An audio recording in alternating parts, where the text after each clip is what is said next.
The cedar counter for the Crooked Grind literary booth was finished and standing proud in the back room of the bookstore. It was a masterpiece of salvaged wood, the live edge gleaming under a meticulous coat of oil, featuring a cleverly designed slot for the story submissions. Jake had even engraved the name, Tales of the Timber. Evie had been mesmerized watching him work. His carpentry was structured, honest, and beautiful, the antithesis of the plagiarized prose she had staked her career on. She found herself delaying her daily accounting just to watch the effortless power of his hands guiding a block plane. But beautiful carpentry didn't pay the bills or meet the 15% profit margin. 2 weeks before the festival, with only 6 story submissions and 0 media attention outside of the community bulletin board, Evie decided to break her vow of obscurity. She called her former assistant, Chloe, who now worked at a popular, snarky online culture magazine based in Seattle. "I need a favor," Evie told Chloe, her voice low enough so the only customer, Mrs. Gable, browsing through a book, couldn't hear. "I need a short, charmingly condescending article about a ridiculously old-fashioned, damp town in the Cascades and their quaint logging festival." Chloe, sounding ecstatic at the gossip, agreed immediately. "Are you getting laid by a lumberjack?" "I am currently supervising the structural reinforcement of my ceiling by the fire chief. The answer is no. Just focus on the tone. Endearingly archaic, surprisingly profitable." The article, titled "Where Axes Meet Existential Dread: How a Tiny Oregon Town Runs the World's Most Analog Festival," dropped on a Tuesday. It was an instant sensation. The opening line was a gem. Havenwood Creek, Oregon, is a town that hasn't changed its phone number, let alone its website, since dial-up was sexy. But this year, the annual Timber Festival has a secret weapon, a highly stressed former NYC editor hiding among the pines. It described the town's financial woes, the absurd 15% profit goal, and lovingly skewered the local events: the beard and axe wax competition, the subsoil compaction dance, and the surprisingly aggressive zucchini bread vendor. It painted Evie as the lone voice of modernity, struggling against the stoic timber god, a reference to Jake, who ran everything. By Wednesday morning, Evie, the bookstore owner, was fielding calls from 3 major Seattle tourism bloggers. By Thursday, 2 curious destination tourists showed up, took selfies with Barnaby the squirrel, bought a total of 0 books, but purchased 3 of Bia's specials and commented loudly about the quaintly rugged chief. The profit margin was suddenly viable. The chaos, however, was terminal. Jake found Evie at the fire station. She was excitedly printing flyers for the Crooked Grind booth when he stormed into the sterile office, slamming the outer door shut with a force that rattled the glass in the trophy case. "What in God's name is this, Evie?" he demanded, holding up a printed copy of the article, his face tight with fury. He didn't look rugged, he looked betrayed. "That," Evie said, trying to maintain her professional composure, "is guaranteed profit, Chief. The article went viral. We have 10,000 hits, Chief. That translates to at least $1,500 in coffee sales, merchandise, and new parking fees. We just met the 15% target before we even cut the first log." "You used my father's memory for clickbait. The article describes the festival grounds as a swamp where locals go to remember why they left, and it calls the log rolling pond a source of bacterial diversity." Evie stepped back, genuinely stunned by the depth of his anger. "It's journalism, Jake. It's a stylized truth. I didn't write it. I just supplied the necessary narrative structure to make it sellable." "You provided the structure for a lie," he countered, the words slicing through the air like a razor. "This town functions because we trust each other. We don't hide information, and we certainly don't use each other's failures as material for city gossip. You broke faith with this entire community." "I saved your community's EMT budget, Evie," she shouted, throwing her hands up. "I had to use the only tools I had left. I couldn't beat them with a $400 budget, so I used the only resource I actually own: my network of cynical, fast-moving media contacts. That's my version of the block plane, Chief. It's how I build things." Jake stepped closer, forcing her to look up at him. His eyes weren't just angry now, they were hurt. "You called me the stoic timber god," he accused. "It makes the town look like a joke." "You are stoic," Evie argued, frustration making her reckless. "And you treat this festival like a sacred, unbreakable law instead of a community celebration. You're so worried about controlling the chaos, Jake, that you forget to live. You're stuck here, building that hope chest, trying to fix a past that's already gone, and you won't let anyone help you move forward." The words hung in the air, heavy and true.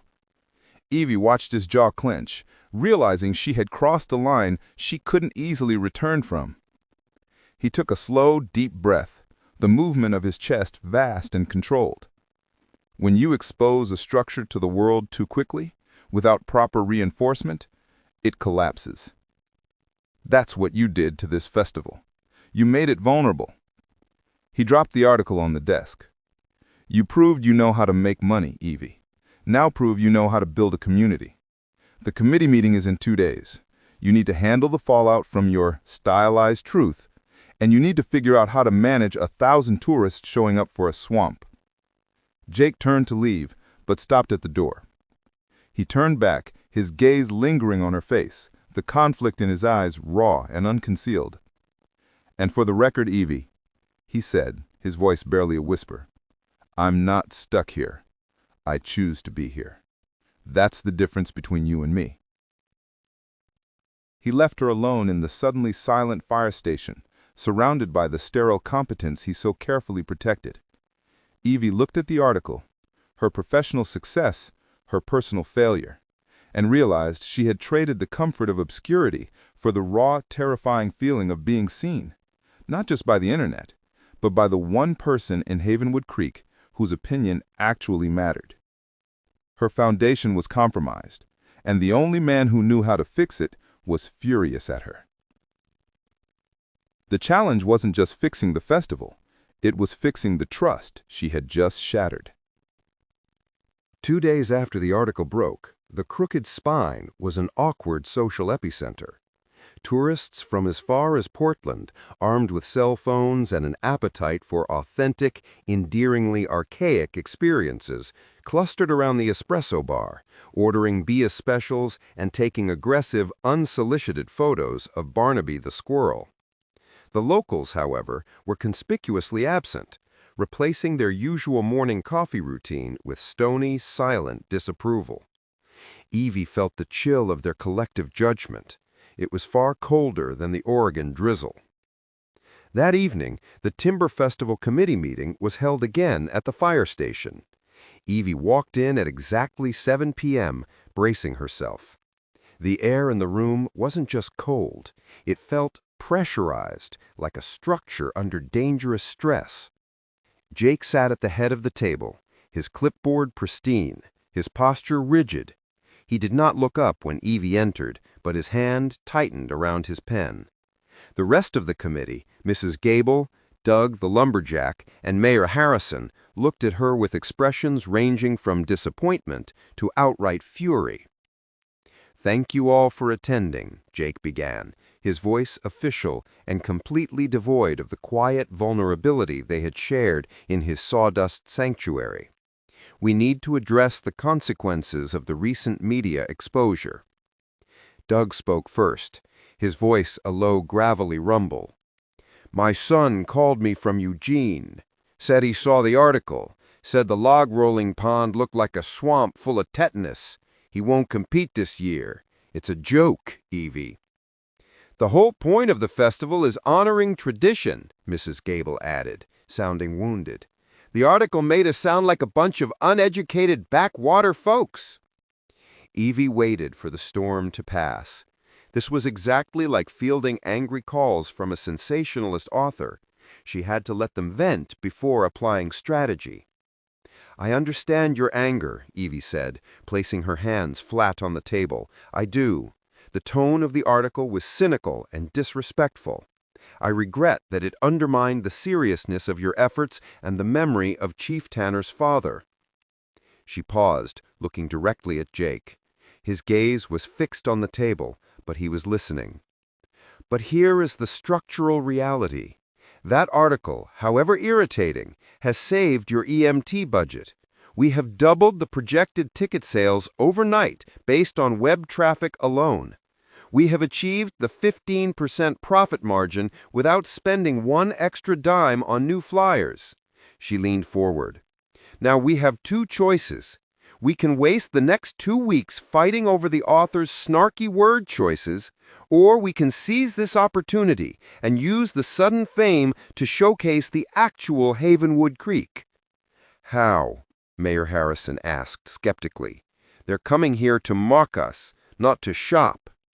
We give them something honest to buy, Evie said, pulling out a single sheet of paper. No elaborate binder this time, just a simple list. We leverage the authentic angle by making the town the product. She looked at Jake. You said my plan lacked structure. Here is the structure. We are shifting from Timber Festival to the Havenwood Creek Experience, a masterclass in traditional craftsmanship. No more fighting the narrative. We own it. Evie outlined her plan, targeting the exact events the article had mocked. The beard and axe wax competition? We're rebranding it. It's now the Lumberjack Legacy Showcase. We sell premium Havenwood beard balm at $20 markup, locally sourced beeswax and pine essential oil.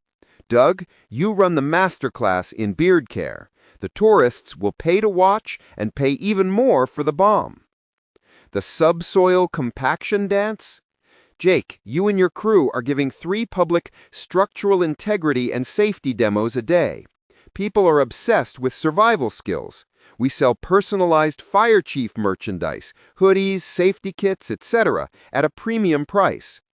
The literary contest? We expand the Tales of the Timber contest. We offer a secondary prize, a first edition experience, where the winning story is printed locally on salvaged cedar veneers, limited to 50 signed copies. We sell those at $75 apiece. It appeals directly to the literary snobs the article attracted. The key, Evie finished, her voice passionate, is that we don't try to be slick or modern. We are exactly what the article said we were, rugged, traditional, and authentic. The tourists are here because they want the opposite of the city. We sell them the genuine opposite. Silence fell once more. Mrs. Gable stared thoughtfully at her hands. Doug looked like he was weighing the tensile strength of the pine beard balm. Finally, Jake spoke. He did not offer praise or forgiveness. He spoke only to the plan.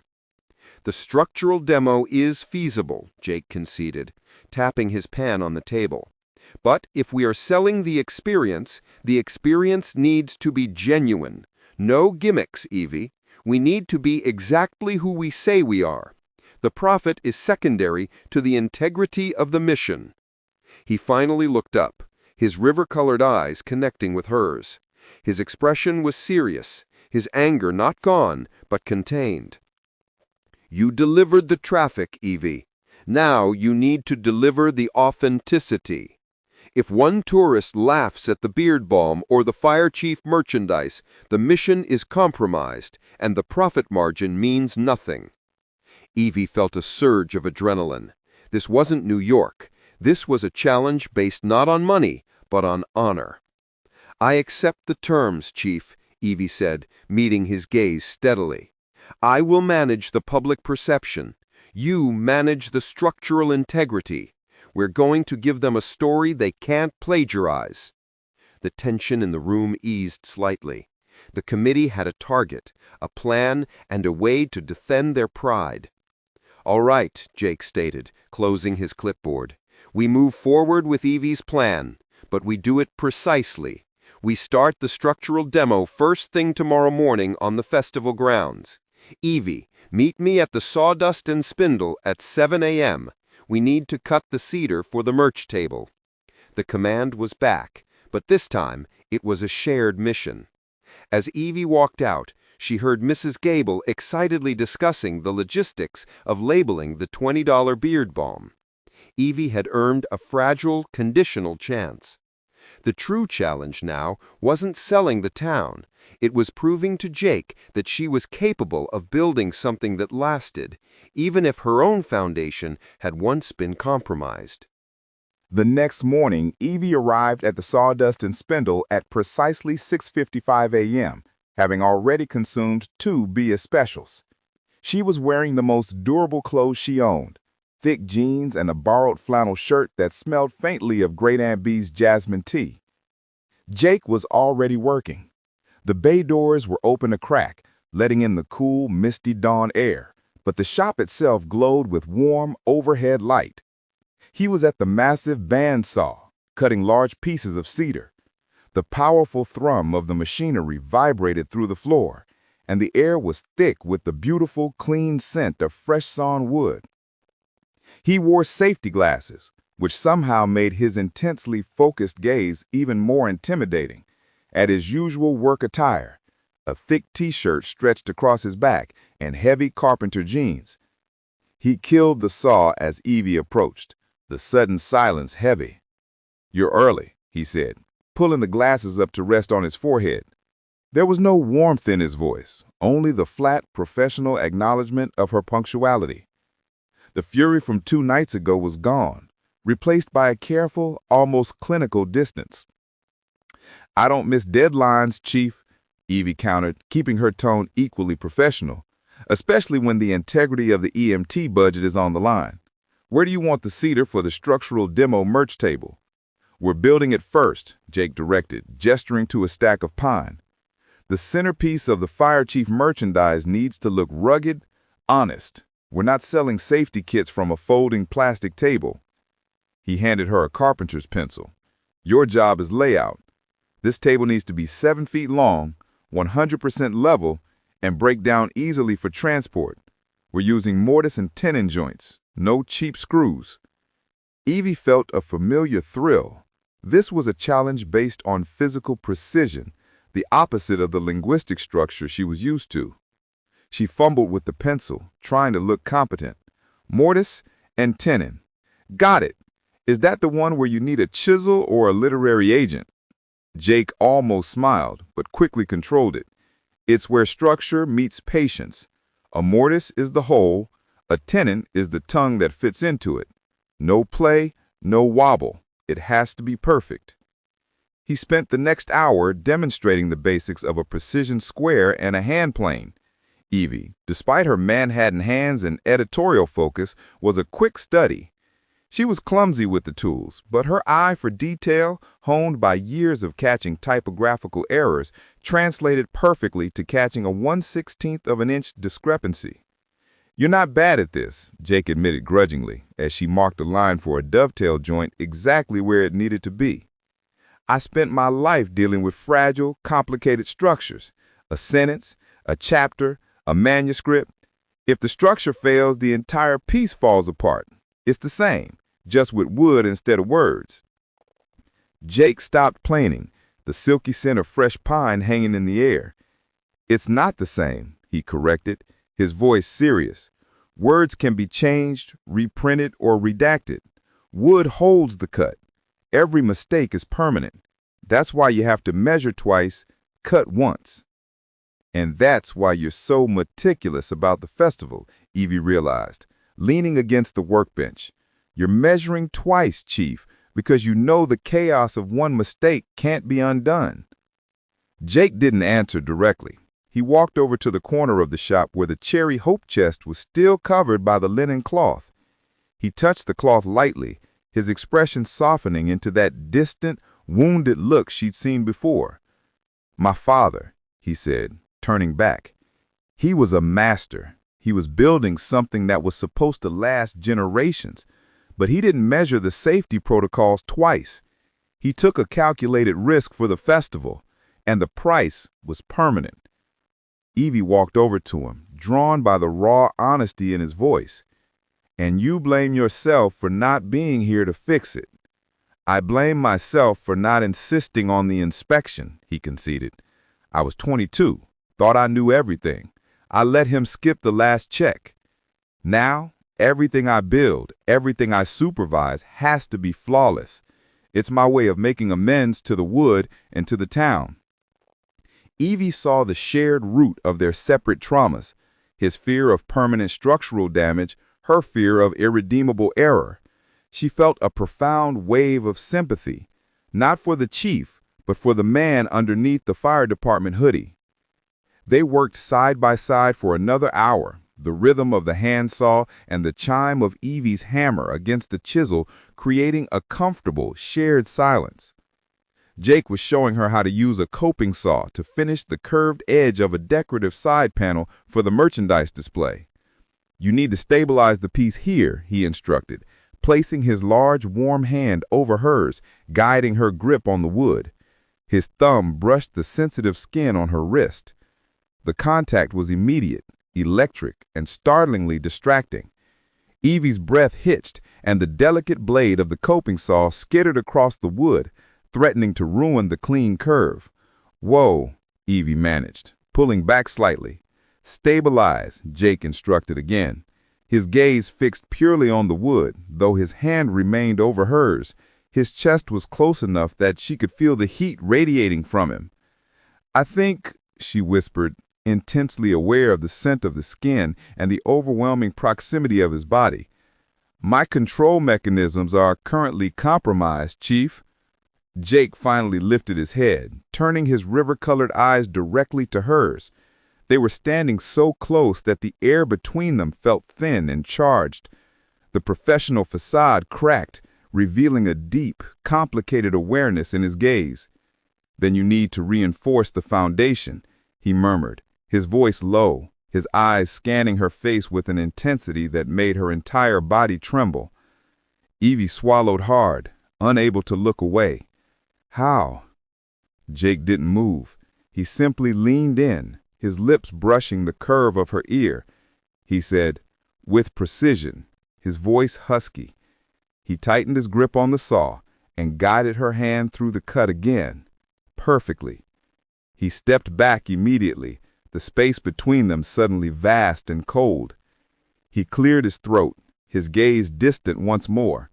"That's how you reinforce it, Evie. Control the tools." The saw was forgotten. The unfinished piece of wood lay on the bench. Evie's heart was hammering a furious, chaotic beat against her ribs. By 11 a.m., the merchandise table was finished, 7 feet of perfectly joined, structurally sound pine, ready for its coat of sealant. It was beautiful, rugged, and completely honest. "It's a success," Evie said, running her hand along the smooth edge. "First stage complete."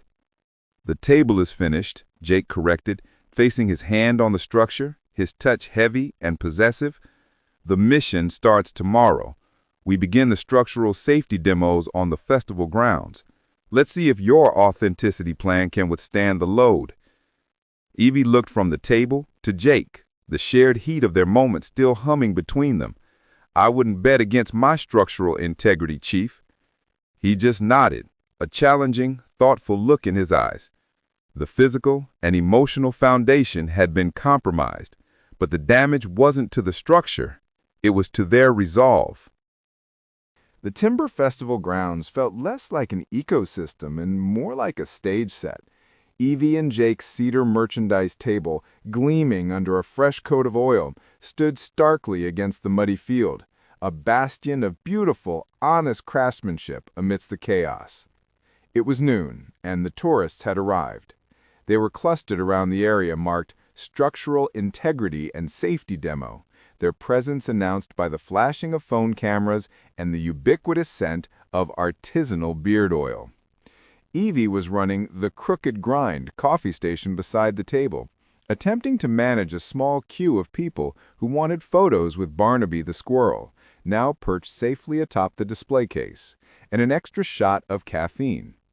Jake, wearing his full fire chief turnout gear, heavy, practical, and overwhelmingly serious, stood beneath a temporary steel truss, his crew waiting behind him. He looked like he was about to defuse a bomb, not demonstrate foundation reinforcement. The structural load capacity of the traditional king post truss is determined by the cumulative tensile strength of the members, Jake began, his voice amplified by a slightly crackly microphone.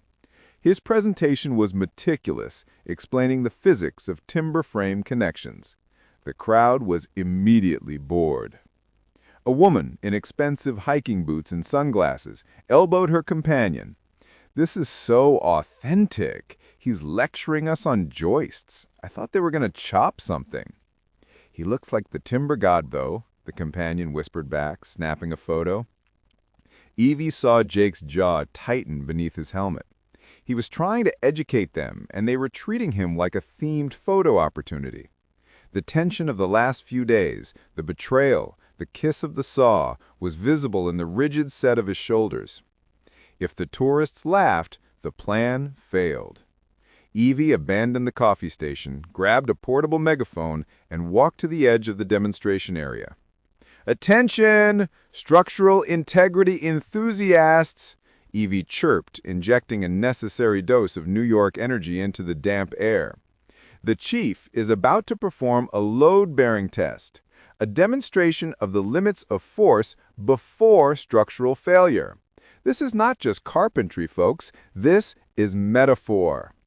The crowd quieted, their cynical ears perking up at the word metaphor. "You're here because you read that Havenwood Creek is fragile. You think our traditions are weak and our lumberjacks are a joke. But Chief Tanner and his team literally ensure the foundation of this town doesn't collapse." She pointed to Jake, who looked entirely thrown by her abrupt takeover of his physics lecture. "He's not just building a fire station, he's building resilience," she announced, pointing to the neatly stacked piles of fire chief survival kits resting on their beautiful cedar table. "And right now, Chief Tanner is about to show you how a properly engineered structure can withstand immense pressure." Jake caught her eye, and for a fleeting second, his surprise melted into a grudging, reluctant respect.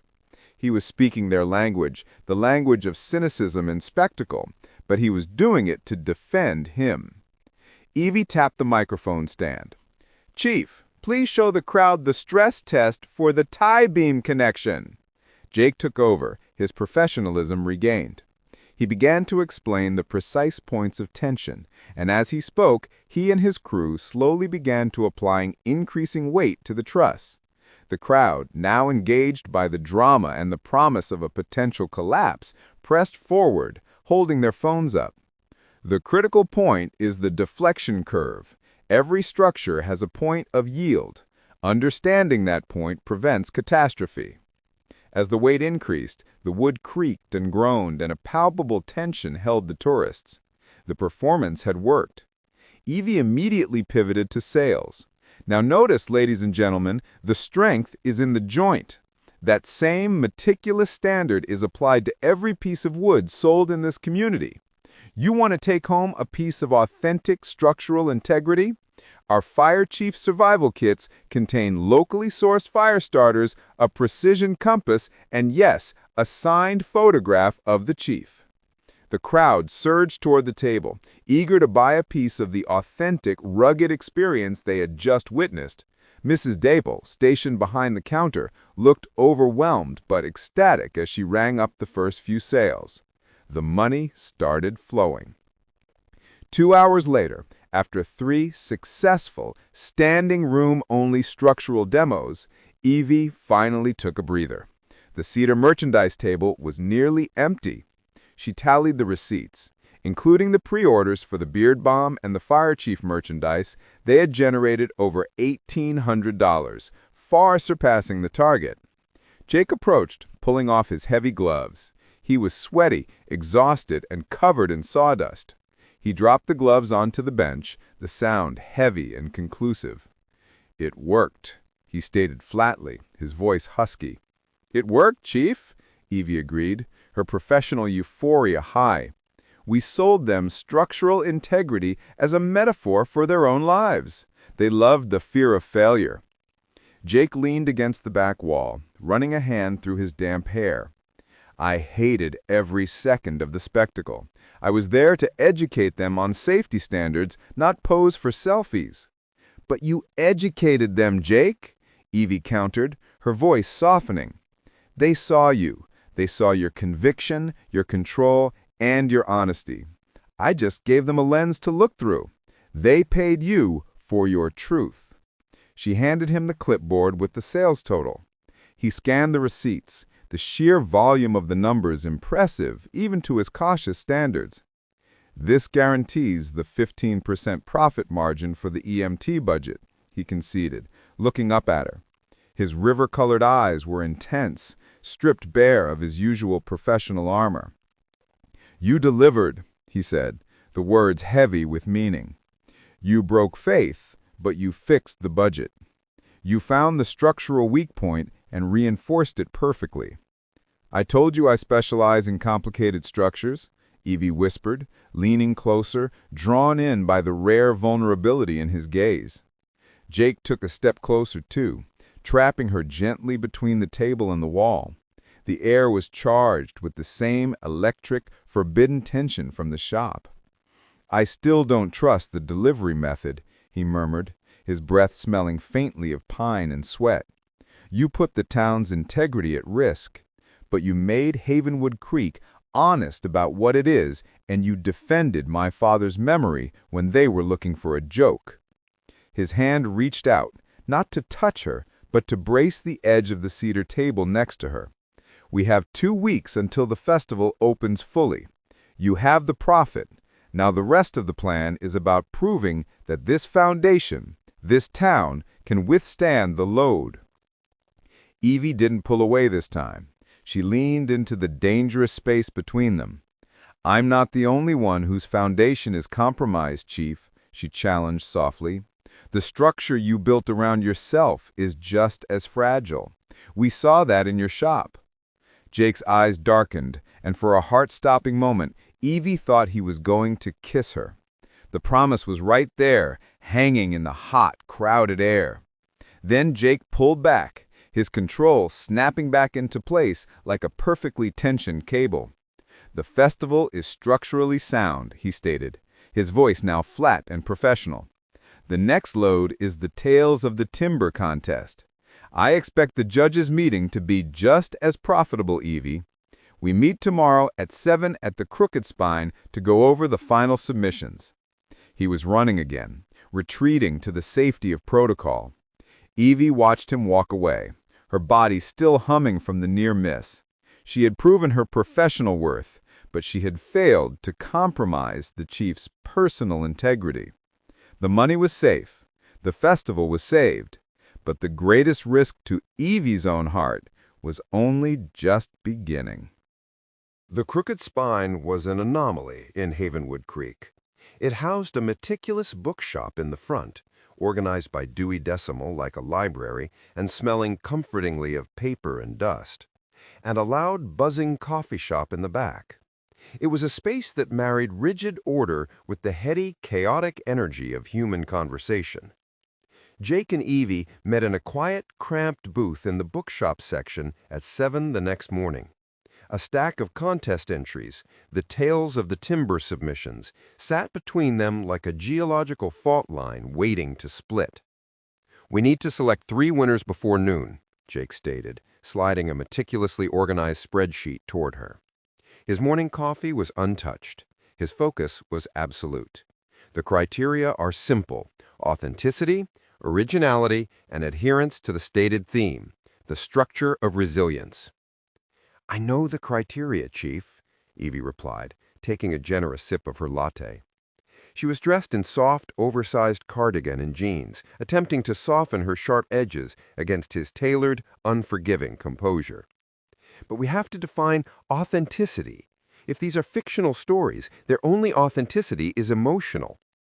Jake frowned, taking the argument personally, as always. "The contest clearly states that the tales must reflect the heritage and history of Havenwood Creek. We're not judging children's fantasy, Evie. We're seeking genuine insight into the community's foundation." They spent the next hour reading in silence, punctuated by Jake's low, frustrated sighs. The submissions were a mixed bag. There were overly romantic tales of heroic loggers, dry historical accounts that read like instruction manuals, and then there was submission 14, titled The Ghost of the Gabled Roof. Evie grinned, instantly drawn in. Ah, the classic spooky story. This one's good. The dialogue is snappy, and the tension is excellent. The author claims a local church roof was held up by a spectral lumberjack for 20 years, Jake countered, tapping the page with his pen like it was a hazardous material. That is not genuine insight. That is a lie. It's allegory, Jake. It's a story about faith and community support. It is structurally dishonest. If someone reads this and genuinely believes a supernatural force is responsible for load-bearing, they will not understand the necessity of proper inspection and maintenance. Untruths, even well-meaning ones, create structural failure. Evie slammed her palm flat on the table, startling a woman across the aisle who was studying a map of the Pacific Crest Trail. This isn't about physics, Jake. This is about fear. You're judging these stories through the lens of your worst day because you're terrified of anything that isn't measured, calculated, and absolutely rigidly true. She leaned in, her eyes boring into his. You think I don't understand the cost of lies? My entire career collapsed because I prioritized the spectacle, the emotional resonance, over the boring factual truth. But guess what? That factual truth, that spreadsheet, that budget, is what I fixed for you. I use spectacle to sell your integrity. Jake flinched, the sharpness of her accusation hitting him where it hurt, his pride. He threw his pen down. And what about your emotional authenticity, Evie? You came here under false pretenses. You manipulated the town's vulnerability for a magazine story. You are the embodiment of the spectacular lie. And now you want us to reward fiction? I am the truth of redemption, Evie countered, her chest tight. I came here a fake, but I am leaving honest. I know what it means to build something real on a compromised foundation. That's what Submission 14 is about. It's about the people believing in the structure, even when they can't see the engineer. You see me as a chief, a function, a utility. You're still filtering everything through the editor's lens. And you see me as the journalist, a threat, a flaw in your perfect engineering plan. Neither of us are judging these stories honestly, Jake. You're terrified of the lie, and I'm terrified of the boring truth that maybe there's no great story here, just a simple life that I wasn't meant to have. The intensity of their argument had transformed the small table into a pressurized vault. They were no longer discussing submissions. They were discussing the faulty blueprints of their relationship.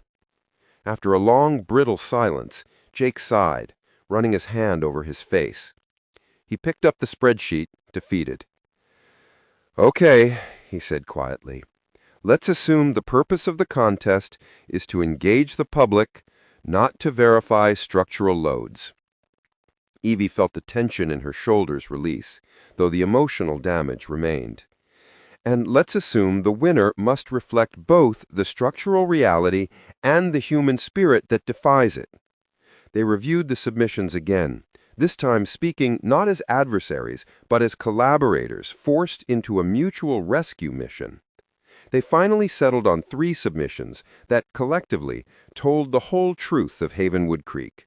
A dry account of the oldest bridge's repair, Jake's truth, the ghost of the gabled roof, Evie's truth, and the short, heartfelt poem about the smell of cedar after a rainstorm. Now we have to write the official judge's summary for the announcement, Jake said, pushing the blank document forward. It needs to explain why these stories won. It needs to reflect the integrity of the town now that the budget is secured. Evie looked at the blank page, then at Jake. They both knew this summary was the final piece of the spectacle, the official narrative that would define Havenwood Creek's comeback. It can't just be an editor's flourish, and it can't just be a structural report. It has to be the truth, built on a strong foundation, but told with heart. You write the resonance, Jake instructed, sliding the pen toward her. I'll handle the structural integrity. We merge them. You trust me with the resonance, Chief? Evie challenged, picking up the pen. A slow, deliberate smile finally touched Jake's lips, the first true, unguarded smile she had seen all week. No, but I need you to build a bridge out of words, and you're the only engineer I have right now. They leaned across the small booth table, their shoulders brushing, their hands occasionally touching as they marked up the text. In the cramped, quiet sanctuary of the books, they began to write their first story together. A shared truth built on conflict and compromise. The real load-bearing test wasn't the trust demonstration. It was this fragile, complicated new partnership. The Havenwood Creek Timber Festival was, by all quantifiable metrics, a triumph. The town square was a kaleidoscope of flannel, fire pits, and the distinctive scent of fresh-cut cedar mixed with hot cider. The Structure of Resilience exhibit was packed. The trust display was a hit, and the judging ceremony for the Tales of the Timber had drawn genuine media attention, largely thanks to the resonant summary that Jake and Evie had co-written, which managed to be both earnest and viral. Jake, wearing his perfectly pressed work jacket, moved through the crowds, a chief in his element. Every bolt was tight, every barrier was exactly where it was supposed to be. His face was tense, but the tension was one of hypervigilance, not panic. Evie, buzzing with nervous energy, followed close behind. She wasn't wearing the Chronicle badge today. She wore her favorite leather jacket and felt less like an editor and more like a woman who was just there. Every time someone praised the festival, she saw Jake straighten slightly, momentarily shedding the mantle of trauma. Around 2 in the afternoon, the weather, which Jake had planned for using historical meteorological data, betrayed him. The temperature dropped 20 degrees in 15 minutes, and a sudden violent gust of wind whipped through the square, accompanied by the first spatters of freezing rain. Panic rippled through the crowd. The immediate threat wasn't the tents. Jake's team had anchored every line to code, but the ceremonial centerpiece, a delicate 50-foot banner displaying the names of the founding families, strung high between 2 massive maple trees. The wind hit it like a sail, and the thick rope attaching it to the south tree began to strain and saw against its anchor point. "Emergency Plan C4!" Jake shouted into his radio. "Prepared to drop the south end. Use the secondary winch." Emergency Plan C4 was the bureaucratic, structured, and slow procedure for banner retrieval, designed to ensure zero equipment damage. It required 3 people, a designated winch operator, and a safety zone perimeter. But the rope was fraying faster than the team could mobilize. If the banner ripped free, the rope could snap back, the heavy wooden header could crash down, and the whole scene would devolve into chaos. Jake knew mathematically that the delay required by C4 was too risky. Jake ripped off his radio, tossed it to a subordinate, and sprinted toward the nearest sturdy object, a massive decommissioned logging saw blade displayed on a custom stand. He didn't hesitate. He grabbed the thick rope that was part of the display, found a nearby utility ladder, and, ignoring the shouts of his team and the gasps of the onlookers, climbed the maple tree like a man possessed. Evie watched, heart pounding. Jake wasn't following the manual. He was acting on raw instinct and years of muscle memory. Reaching the frayed anchor point, he lashed the display rope around the main line in a perfect temporary knot, a specialized timber hitch, diverting the stress away from the weak spot. He stabilized the line just long enough for the ground crew to engage the slow official winch.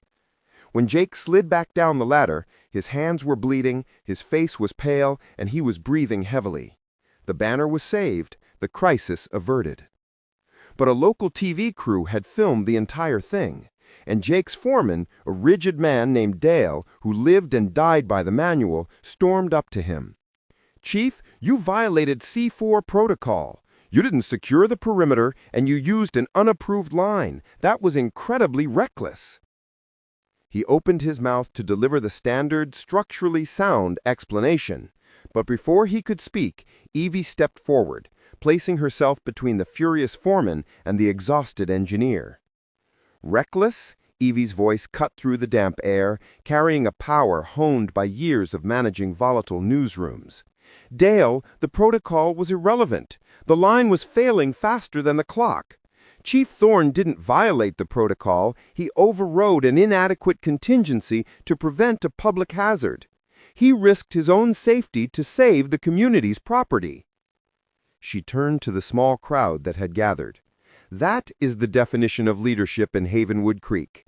It's not just about planning for disaster, it's about making the right immediate human choice when the plan fails. That is the measure of the man. Evie's gaze locked onto Jake's, and in her eyes she saw not the calculated editor, but a genuine fierce defender. She had just publicly validated his instinct, his passion, his humanity over the rigid structural control he lived by. The foreman muttered a retreat. The crowd applauded, not for the saved banner, but for the swift, messy action of their chief. As the crowd dispersed to take shelter, Jake pulled Evie into the relative quiet of his temporary command center, a small insulated shed. "You shouldn't have done that," he managed, his voice hoarse. "Why? Because it wasn't in the manual?" "Because you were defending me publicly. You are a journalist. You should be observing, reporting, not involving yourself." "I'm not reporting anymore, Jake. I'm investing." He didn't pull away.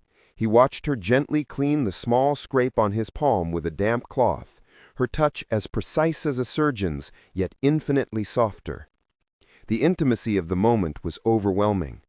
They were just two people, trapped in a small, warm space, finally acknowledging the foundation they were building. "I need to check the south anchor point," he whispered, trying to pull away, trying to regain control. "Jake, wait," she said, her voice dropping. "I need to tell you something." He stopped, bracing himself for the confession, the one he'd been waiting for since she first arrived. The Chronicle must have demanded her final story, or maybe the truth about her past was worse than he thought. But the confession never came. Jake's phone, which he had tossed onto his makeshift desk before the crisis, beeped with a persistent vibration. Evie, startled by the noise, glanced at the screen. It wasn't his phone. It was her phone. She had left it there earlier, and the screen was showing a preview of a new email notification. Jake's eyes, trained for detail and structural integrity, locked instantly on the headline of the text snippet. Subject: Final Offer. Director of Content Strategy, NYC. The entire room seemed to dim. The noise of the successful festival outside faded into a distant roar. Jake didn't need to read the rest. It wasn't about a story, or an exposé, or a past mistake. It was the future. Her future. He slowly pulled his hand away from her gentle grasp. The warmth of the moment was instantly replaced by a cold, devastating realization.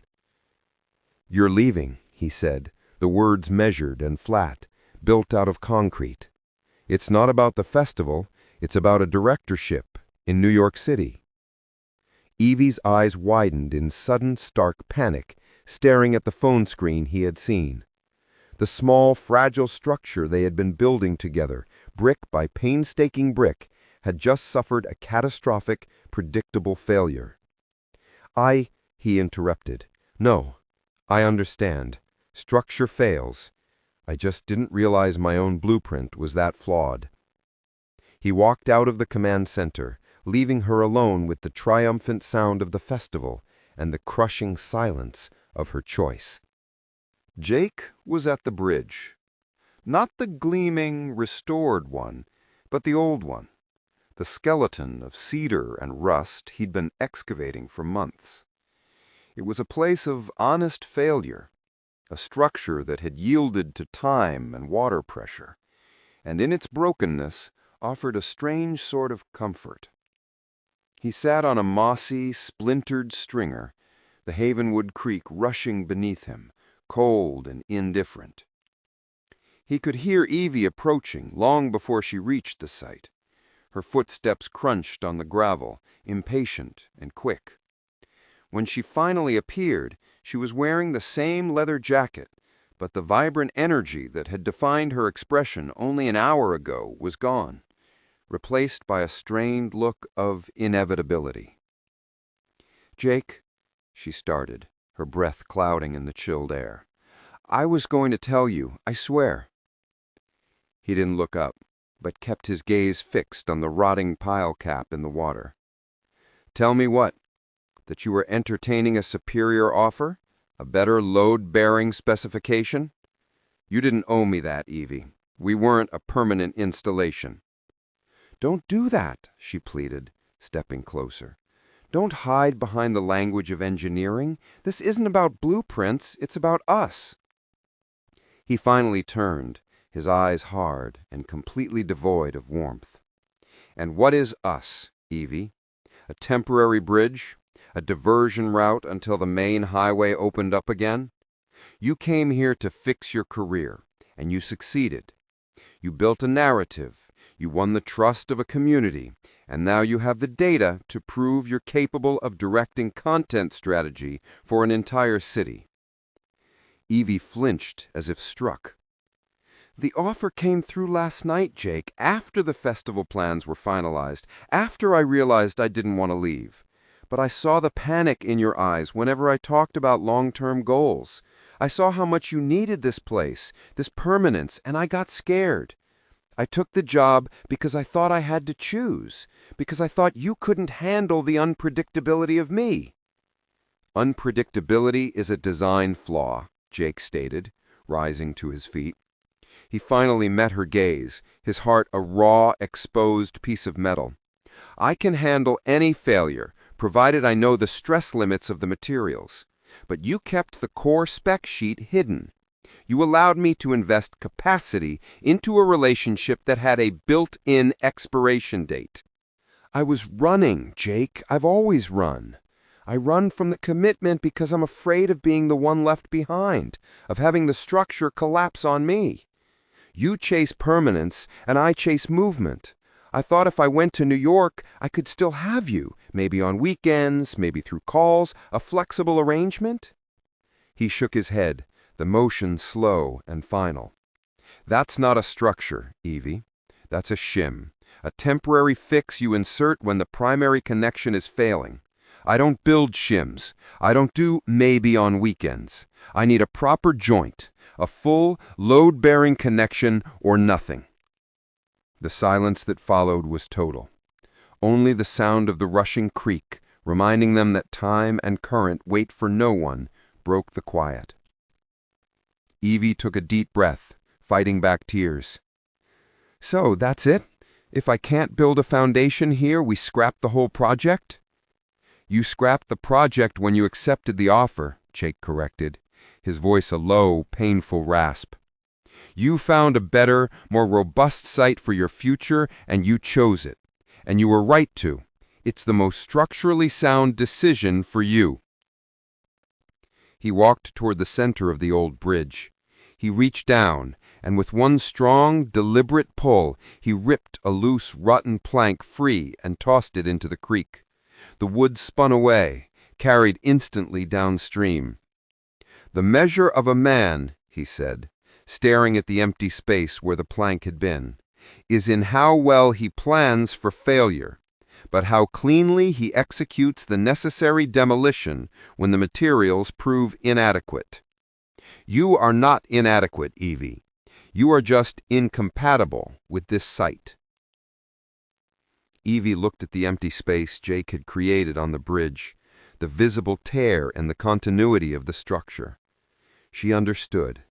He was offering her the clean break he needed to survive, a final act of respect for the integrity of their separate lives.